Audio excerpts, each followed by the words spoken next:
Hey guys, welcome to Tutorial Guru. Today we'll be learning how to unpin conversation on Viber, and now let's dive right in.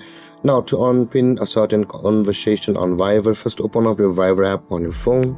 And after opening your Viber app, guys, on this interface, all of the pinned conversation which you had pinned previously on Viber will be at the top of the screen. You can see, guys, this is the conversation which I had pinned on Viber previously. Now in order to unpin that particular conversation on Viber, tap and hold on the conversation, and when this drop down menu appears, guys, you can see the unpin this chat option available for us just below the mark as unread. Tap on unpin this chat, and you can see, guys, that chat has been unpinned from the chat section of our Viber.